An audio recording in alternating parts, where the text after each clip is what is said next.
అత్యంత కృపా కనికరములు కలిగిన మా ప్రియ పరలోకమందున్న కన్న తండ్రి, మీ శ్రేష్టమైన ఘనమైన నామమును బట్టి ప్రత్యేకమైన వందనములు ఆయన తండ్రి.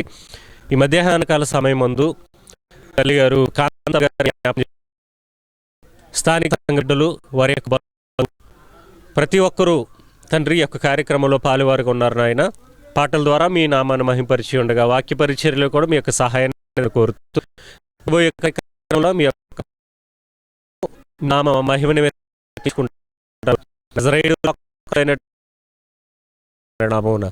ఈ ప్రార్థన మనవులు మిక్కిలి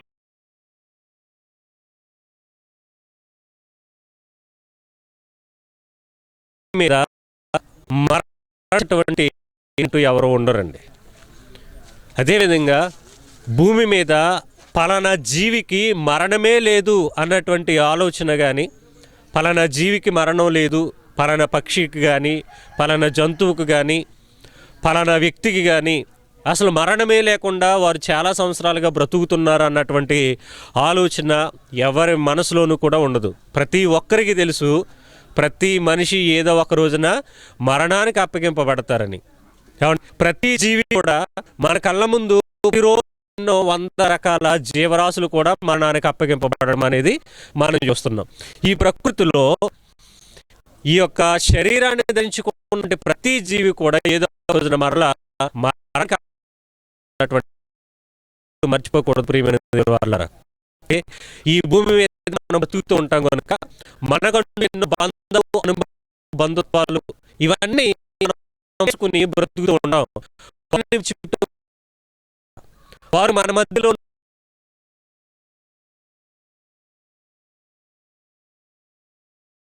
ఏం తినకుండా మనం అలానే ఊడిపోతాం, ఎక్కడికి వెళ్ళలేము, మన ముఖాలు వికారంగా మారిపోతాయి.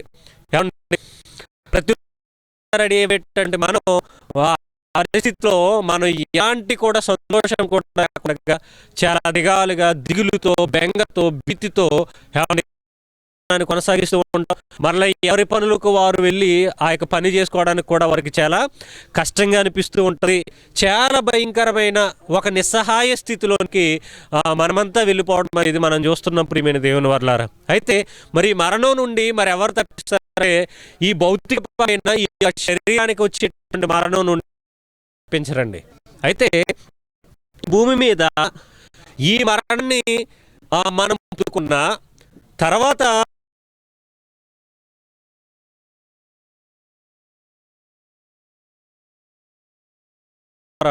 తమ యొక్క బ్రతుకు ద్వారాను రుజువు చూపించారు. అంటే ఈ జీవిత కాలం కోసమే మనం ఆలోచించకుండా దేవుడు అనుగ్రహించినటువంటి యొక్క ఆయుష్కాలాన్ని పొందుకుని బ్రతుకుతూ ఉన్నటువంటి మనం మన యొక్క జీవితాల్లో నెరవేర్చి మరణిస్తే కనుక మనం తిరిగి బ్రతకడం, తిరిగి ఇవ్వబడడం అనేది జరుగుతుంది. మరలా మనం నూతనమైన శరీరాలను పొందుకుంటాం. నూతనమైన మహిమతో దేవుడు ఉన్నటువంటి నిత్యత్వంలోనికి మనం ప్రవేశించి మన ముందు తరాల్లో మరణించినటువంటి వారిని మనం కలుసుకునేటటువంటి అవకాశాన్ని దేవుడు ఏర్పాటు చేశాడు ప్రియమైన దేవుని వారలారా. అది నిత్యమైన అమరత్వానికి సూచనగా మనకు కనబడుతుంది. ఈ విధంగా దేవుడు తన గ్రంథంలో ఎందరో భక్తుల ద్వారా ఎన్నో మాటలు పలికించారు, వ్రాయించారు. దీనిని గురించి మనం కొన్ని మాటలను బైబిల్ గ్రంథం నుండి ఆలోచన చేద్దామండి.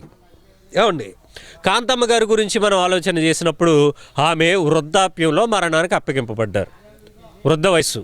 ఏమండి, మరి ఆ రోజుల్లో డేట్ ఆఫ్ బర్త్ అవి వేసుకోలేదు కనుక ఆమె ఖచ్చితంగా ఇన్నేళ్ళు బ్రతకని మనం చెప్పలేము. కానీ వృద్ధ వయస్సు చాలా కాలం ఆమె బ్రతికారు.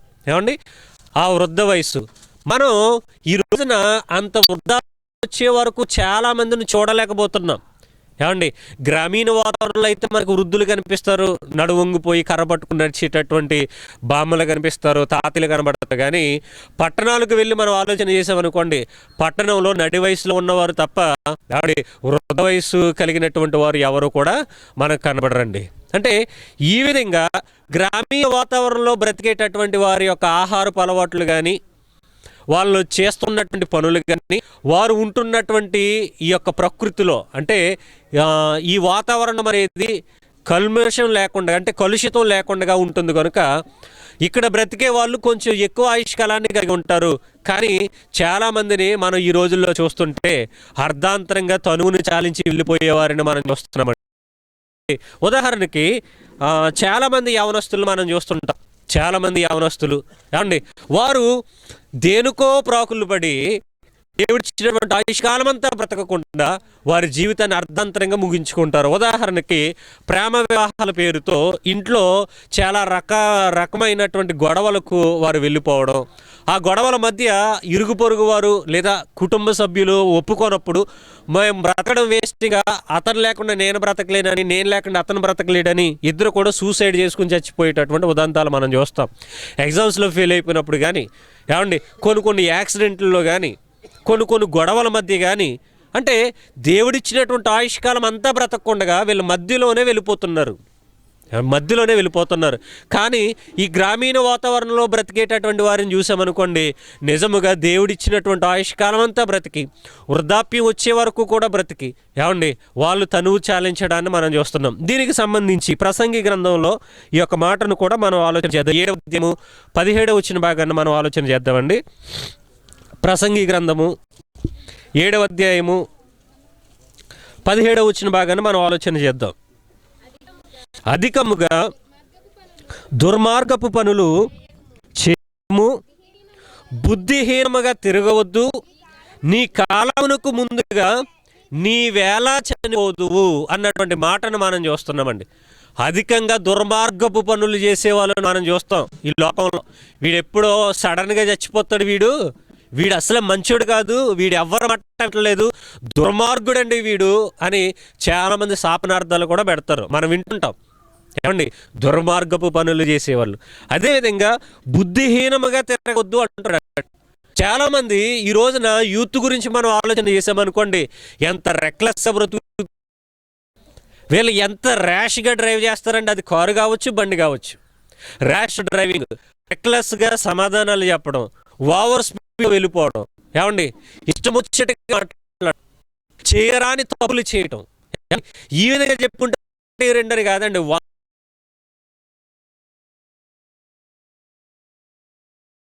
అనుకోండి వీళ్ళ మాటారంటారా, ఎవ్వరు మాటండ్రు. అలాగే ఎవరి మాట వినకుండా బుద్ధిహీనంగా తిరిగే వాళ్ళ పరిస్థితి ఏమైపోతుందో చూడండి. ఇక్కడ బుద్ధిహీనముగా తిరగవద్దు, నీ కాలమునకు ముందుగా నీవు ఎలా చనిపోదు అని జ్ఞాని అయినటువంటి సొలొమోను గారు ప్రశ్న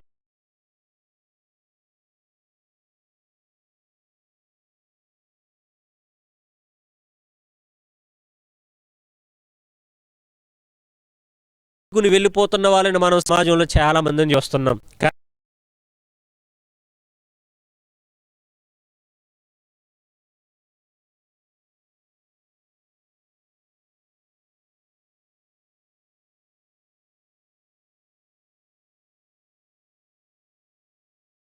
ఏమండి ధ్వని కాలుష్యం కానీ, శబ్ద కాలుష్యం కానీ, ఏమండి ఎలాంటి పొల్యూషన్ లేకుండా వాళ్ళ హాయిగా బ్రతికి, వాళ్ళకి ఆరోగ్యం ఉంటే దేవుని పనికి వచ్చి వాళ్ళు కష్టపడి సంపాదించుకుని వాళ్ళు హ్యాపీగా దేవుడిచ్చినటువంటి ఆయుష్కాలం అంతా బ్రతుకుతారు. ఏమండి ఎవరైతే బుద్ధిహీనంగా బ్రతుకుతూ ఉంటారో వాళ్ళు ఏమైపోతారు,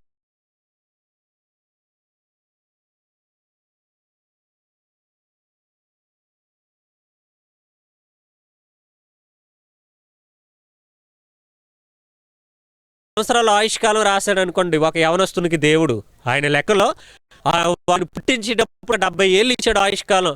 కానీ వీడు బుద్ధిహీనంగా తిరిగితే 20 సంవత్సరాలకో, 22 సంవత్సరాలకో, 18 ఏళ్ళకో, ఏమండి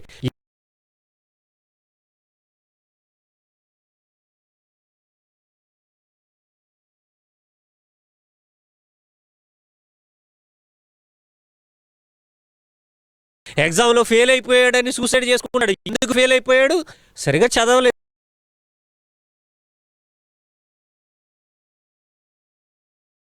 అని సూసైడ్ చేసుకున్నాడు. బుద్ధిహీనంగా తిరిగాడు, రోడ్లంటే కాలేజీ వెంబడి తిరిగాడు, పార్కులు తిరిగాడు, ఆఖరికి ఏ బ్రిడ్జి మీద నుంచో దూకేసి చచ్చిపోతాడు. ఏమండి బుద్ధిహీనంగా తిరగవద్దంటే ర్యాష్ డ్రైవింగ్ చేసి ఆగున్న లారీనో బస్సును గుద్దేయో చచ్చిపోవటం, కాలానికి ముందుగా చనిపోవటం. కానీ మనం తల్లిగారి గురించి ఆలోచన చేసామనుకోండి, ఆమెకు ఓపుకున్నంత వరకు కష్టపడి పని చేసుకున్నారు, ఓపుకున్నంత వరకు నడుచుకుంటూ దేవుని మందిరానికి వచ్చారు, దేవుని ఆరాధనలో ఉన్నారు. దేవుని మందిరంలో ఆమె పెరిగినటువంటి వారుగా ఈ యొక్క గ్రామంలో వృద్ధ వయసు కలిగినటువంటి స్త్రీలలో ఆమె కూడా ఒకరుగా ఆమె ఉన్నారు. ఆమెకి కష్టపడి తన కుమారుని వండి పెట్టుకునేది, వంట చేసుకునేది ఆమె. ఏమండి, సుమారుగా 2-3 కిలోమీటర్లు కూడా వెళ్ళి ఆమె నడుచుకుంటూ వెళ్ళి తన పనులు తాను చేసుకుని వచ్చేది. చాలా ఆరోగ్యంగా ఉండేది. ఏమండి, ఆమెకు దేవుడిచ్చినటువంటి ఆయుష్కాలం అంతా ఆమె బ్రతికిందనే మనం చెప్పాలండి. అంటే ఈ రోజు ఉన్నటువంటి ఈ యవనస్తుల గురించి మనం ఆలోచన చేస్తే దేవుడిచ్చినటువంటి ఆయుష్కాలాన్ని వాళ్ళు సక్రమంగా వినియోగించుకోవట్లేదు. ఈ విషయంలో మన తల్లిగారిని చూసి మనం నేర్చుకోవలసినటువంటి పాఠం ఏంటంటే, దేవుడిచ్చినటువంటి ఆయుష్కాలం అంతా బ్రతకాలంటే వంకర టెంకల వేషాలు వేయకూడదు. అంటే బుద్ధిహీనంగా తిరగకూడదు. ఒకవేళ బుద్ధిహీనంగా తిరిగితే సంపూర్ణమైన ఆయుష్కాలాన్ని మనం పొందుకుని బ్రతికేటటువంటి అవకాశాన్ని మన చేతులమే పోగొట్టుకున్న వాళ్ళం అయిపోతాం అని ఈ వృద్ధ వయసు కలిగినటువంటి ఈ స్త్రీ లేదా ఈ యొక్క తల్లిగారి మరణం మనకు ఒక పాఠాన్ని నేర్పిస్తుంది. ప్రియమైన దేవుని వారలారా, ఇంకా మనం ముందుకు వెళ్ళి ఆలోచించగలిగితే అసలు మరణం మనుషులకు ఎందుకు వస్తుంది అని మనం ఆలోచన చేస్తే యోబు గ్రంథం 34వ అధ్యాయంలో దేవుడు కొన్ని మాటలు రాయించారండి. యోబు గ్రంథము 34వ అధ్యాయము 14-15 వచ్చిన భాగాలను కూడా మనం ఆలోచన చేద్దాం. యోబు గ్రంథము 34వ అధ్యాయము 14-15 వచ్చిన భాగాల్లోని ఈ యొక్క సందర్భాన్ని మనం ఆలోచన చేద్దాం. ఆయన తన మనస్సు తన మీదనే ఉంచుకొని ఎడల తన శ్వాస నిశ్వాసములను తన యొద్దకు తిరిగి తీసుకొని ఎడల శరీరులందరూ ఏకముగా నశించెదరు, నరులు మరల ధూళి అయి పోయేదరు. ఇది ఎవరి గురించి వ్రాయడిన మాట అంటే పరలోకమందున్న దేవుని గూర్చినటువంటి మాట అండి. ఏంటి ఈ మాటలో ఉన్నటువంటి ఆంతర్యం అంటే, దేవుడు అంటండి శ్వాస నిశ్వాసములు తీసుకుంటే, శ్వాస నిశ్వాసములు అంటే మనం చదువుకునే పిల్లలకి ఉచ్ఛ్వాసము నిశ్వాసము అనేటి 2 పదాల గురించి ఉంటుంది. ఉచ్ఛ్వాస నిశ్వాసాలు ఏంటి? ఉచ్ఛ్వాస నిశ్వాసాలు అంటే ఊపిరి తీసుకోవటం, ఊపిరి విడవటం, గాలి పీల్చుకోవటం, గాలిని విడిచిపెట్టడం. అంటే మనం బ్రతకాలంటే ఆక్సిజన్ పీల్చుకోవాలి. ఆక్సిజన్కి ప్రాణవాయువు అని కూడా పేరుంది. మనం బ్రతకాలంటే ఏం చేయాలండి? ఆక్సిజన్ పీల్చుకోవాలి. ఆక్సిజన్ లోపలికి వెళ్ళి ఊపిరితిత్తులోనికి లోపల ఇంటర్నల్ స్ట్రక్చర్లోనికి వెళ్ళినప్పుడు ఏమండి మరల బయటకు కూడా గాలి వస్తుంది. లోపలికి వెళ్ళినటువంటి గాలి ఆక్సిజన్గా, ప్రాణవాయువుగా, జీవవాయువుగా లోపలికి వెళ్ళి బయటకు వచ్చేటటువంటి గాలి ఏంటి? కార్బన్ డైఆక్సైడ్ వస్తుంది. ఏమండి, కార్బన్ డైఆక్సైడ్ పీల్చుకోకూడదు. కార్బన్ డైఆక్సైడ్ పీల్చుకుంటే చచ్చిపోతారు. ఆక్సిజన్ పీల్చుకుంటే బ్రతుకుతారు. ఐసీయూలో పెట్టారనుకోండి ఎవరినైనాను, వాళ్ళకి కూడా ఆక్సిజన్ పెట్టారండి అంటారు. అంటే శ్వాస వాళ్ళు ఈ ముక్కు రంధ్రాల ద్వారా కానీ నోటితో కానీ శ్వాస తీసుకోవటంలో ఇబ్బంది పడినప్పుడు ఏమండి ఆక్సిజన్ పెడతారు. కార్బన్ డైఆక్సైడ్ పెట్టారు అనుకోండి ఏమవుతుంది? అప్పుడు అయిపోయినట్టే. ఏమండి, అంటే ఇక్కడ దేవుడు కూడా ఒకవేళ ఆయన మన మీదే పెట్టుకుని ఆయన ఉచ్ఛ్వాస నిశ్వాసాలు అంటే శ్వాస తీసుకోవడం, శ్వాసను విడిచిపెడుతూ ఉన్నాడు అనుకోండి, శరీరులందరూ ఏకముగా కూలి నశించెదరు, నరులు మరలా ధూళి అయి పోయేదరు అంటున్నాడండి. ఒక్కసారి కనుక ఆయన ఊపిరి మీద ఆయన కాన్సన్ట్రేట్ చేస్తే కనుక మనుషులంతా ఏమైపోతారండి? ఏమండి, ఆయన ఊపిరి పీల్చుకుంటే మన ఊపిరి ఆగిపోద్ది అన్నమాట. అంటే మనం బ్రతక కోసం దేవుడు ఊపిరి పీల్చుకోకుండా ఉన్నాడు. ఏమండి, ఇందులో ఉన్నటువంటి ఆంతర్యాన్ని మనం ఆలోచన చేయగలిగితే, ఆయన తన మనస్సు తన మీద ఎడల తన శ్వాస నిశ్వాసములు తన యొద్దకు తిరిగి తీసుకొని ఎడల శరీరులందరూ ఏకముగా నశించెదరు, నరులు మరల ధూళి అయి పోయేదరు. దీనిని ఇంకా మనం జాగ్రత్తగా పరిశీలన చేయగలిగితే మొట్టమొదటి మనిషిగా ఒక నరుడు అనేటటువంటి ఒక ఆకారాన్ని, ఒక మట్టి బొమ్మను చేశాడు దేవుడు. ఆ బొమ్మకు దేవుడు ఏం చేశాడండి? జీవవాయువును ఊదగా నరుడు జీవాత్మాయను. దేవుడు ఊపిరి ఊదితే నరుడు జీవాత్మగా మారాడండి. అంతకుముందు ఎలా ఉంది? అంతకుముందు ఒక మట్టి బొమ్మలాగా. ఉదాహరణ మనం అర్థం చేసుకోవడానికి, మనతోనే తిరుగుతూ ఉన్నాడు, మనతోనే తింటూ ఉన్నాడు, మనతోనే జాబ్ చేస్తున్నాడు, అన్నీ బాగానే ఉన్నాయి. సడన్గా ఒకసారి అలా పడుకుని ఇంక లెగట్లేదు, చేయి పట్టుకుని ఇలా లేపుతుంటే అలా వదిలితే అలా పడిపోతుంది. చేతిని ఏమండి బిగుసుకుపోయి ఉన్నాయి, ఇలా లాగుతుంటే రావట్లేదు. ముక్కు దగ్గర వేలు పెడుతుంటే గాలి పీల్చుకోవటం కానీ గాలిని వదలటం కానీ ఏమీ లేదు. ఏమండి చెవి దగ్గర గట్టిగా అరుస్తున్నా ఏమీ అతనికి వినపడడం లేదు. గుండె దగ్గర మనం చెవి పెట్టి కానీ లేదా స్టెటస్కోప్ కానీ పెట్టి చూస్తే ఏ విధమైన శబ్దం కూడా రావట్లేదు. ఏమండి నోట్లో ఏదైనా పోసినా అది అలానే ఉంటుంది కానీ లోపలికి మింగుడు పడడం లేదు. కళ్ళు ఓపెన్ చేసి చూసినా ఏమండి చూపు చూడకుండా అయిపోతుంది. అంటే ఆ యొక్క పరిస్థితిని మనం ఏమంటున్నామంటే మరణం అంటున్నాం, చనిపోయాడు అంటున్నాం. ఏదేను వనంలో కానీ లేదా ఆ మొట్టమొదటి నరుడుగా చెప్పబడినటువంటి ఆ యొక్క ఆకారాన్ని కానీ ఈ రోజున శవానికి ఉన్నటువంటి పరిస్థితే ఆ రోజు ఆ బొమ్మకు కూడా మనం చూస్తున్నాం. ఆ బొమ్మకు చేతులున్నాయి, కదలడం లేదు, మెదలటం లేదు. కాళ్ళున్నాయి, ఏమీ నడవట్లేదు. కళ్ళున్నాయి, చూడడం లేదు. చెవులున్నాయి, వినిపించుకోవట్లేదు. అసలు శ్వాస ఆడటం లేదు.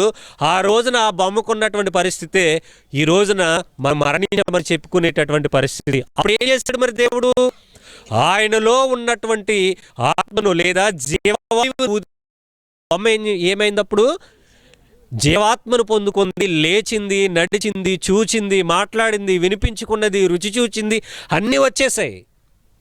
దేవుడు శ్వాసను విడిచిపెడితే మనకు బ్రతుకంటూ ఉంది.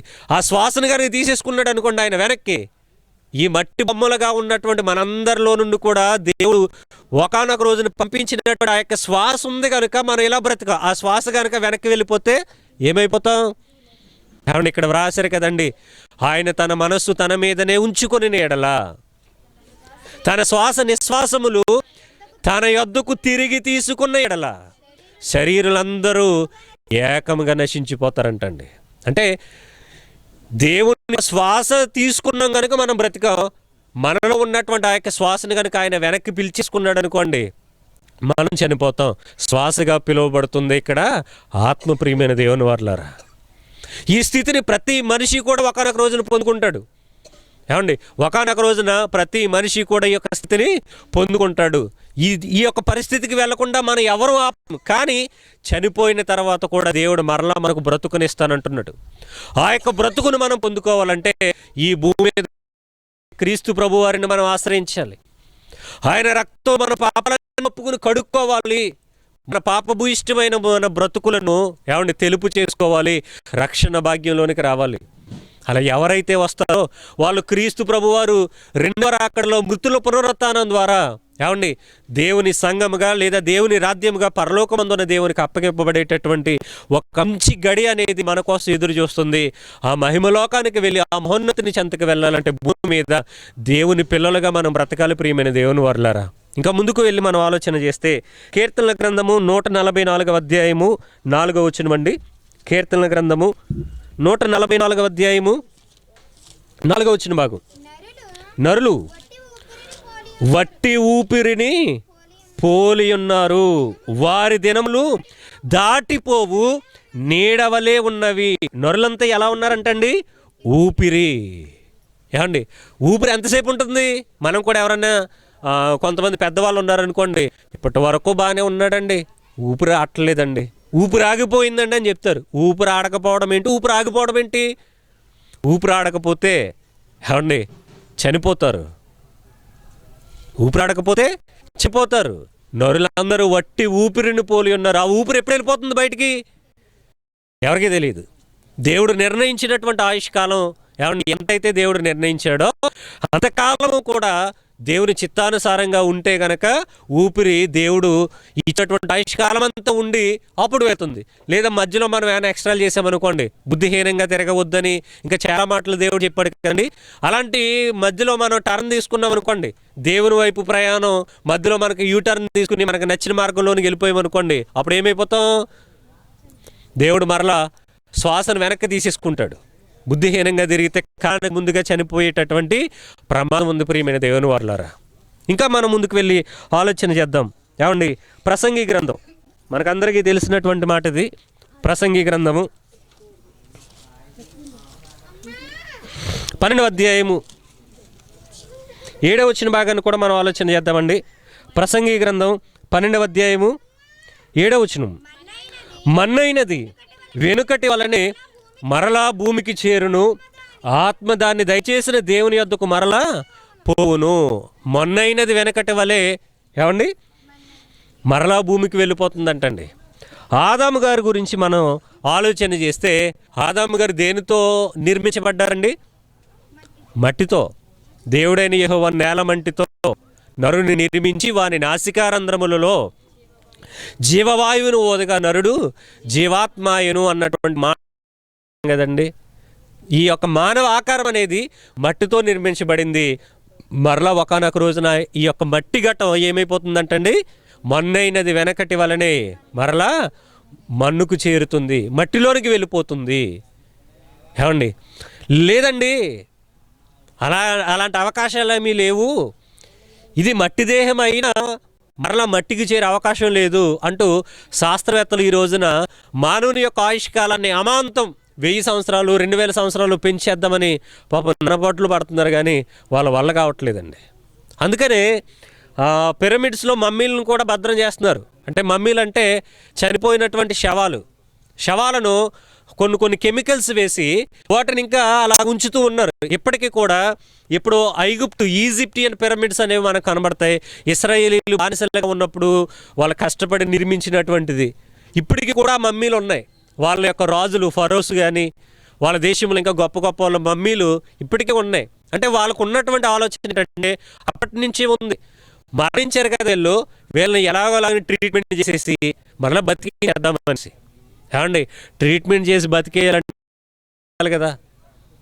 డాక్టర్లు కూడా ఏం చెప్తారంటే, మా వంతుగా మేము అన్ని ప్రయత్నాలు చేస్తున్నామండి, దేవుని మీద భారం వేసుకోండి, మీరు ఏ దేవుని అయితే కొలుచుకుంటున్నారో ఆ దేవుని మీద మీరు భారం వేసుకుని మీరు ప్రార్థన చేసుకోండి అని చెప్తారు.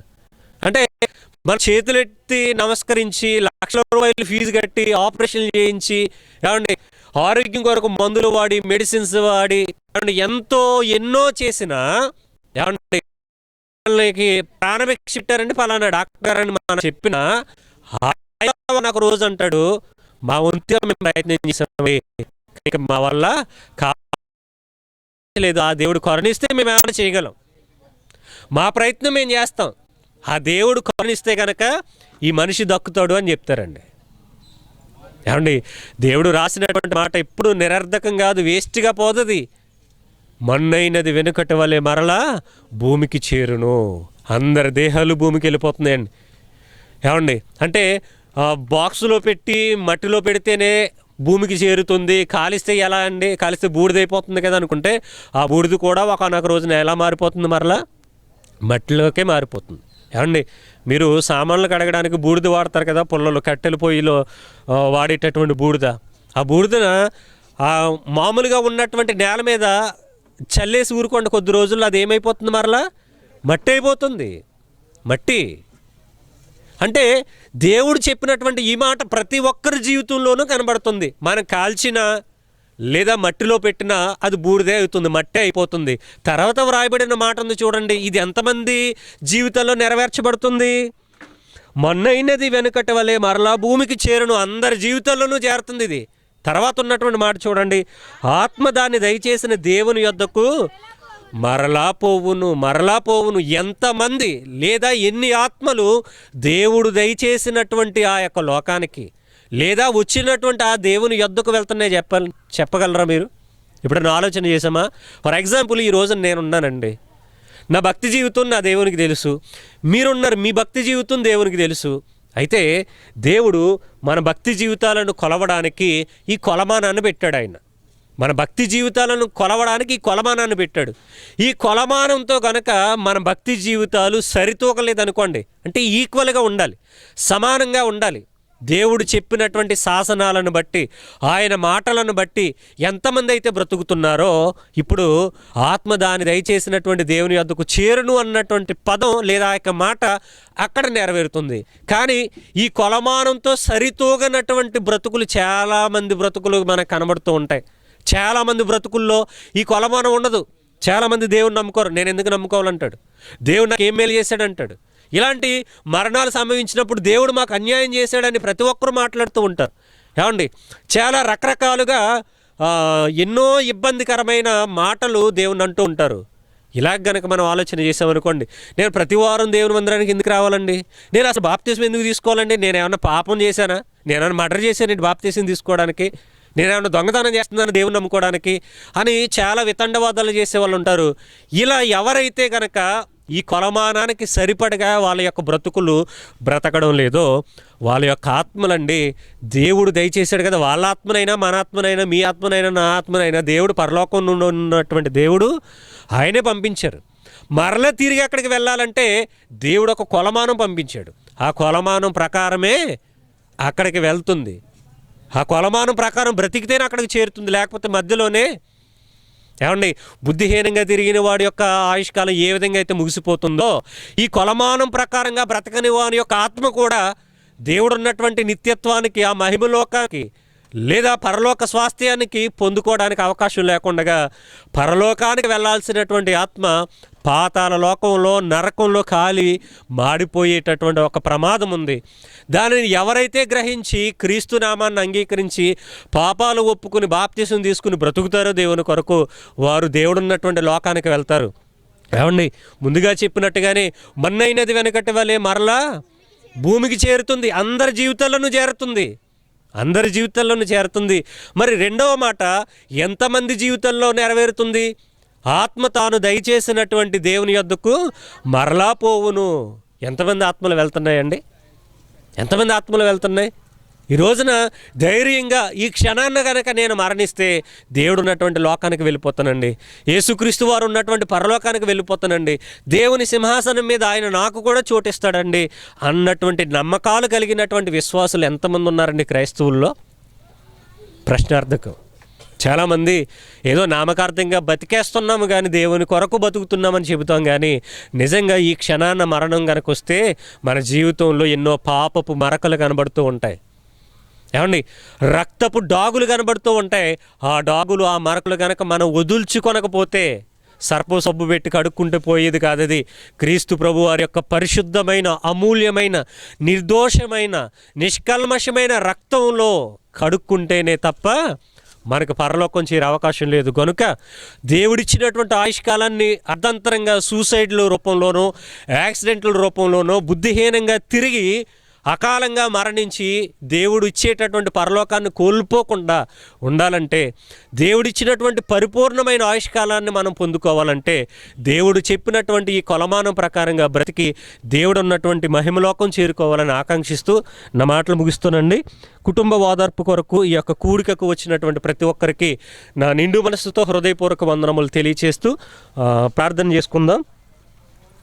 కృపాసత్య సంపూర్ణమైన మా ప్రియ పరలోకమందున్న కన్న తండ్రి, మీ శ్రేష్టమైన ఘనమైన నామమును బట్టి వందనములు నాయన.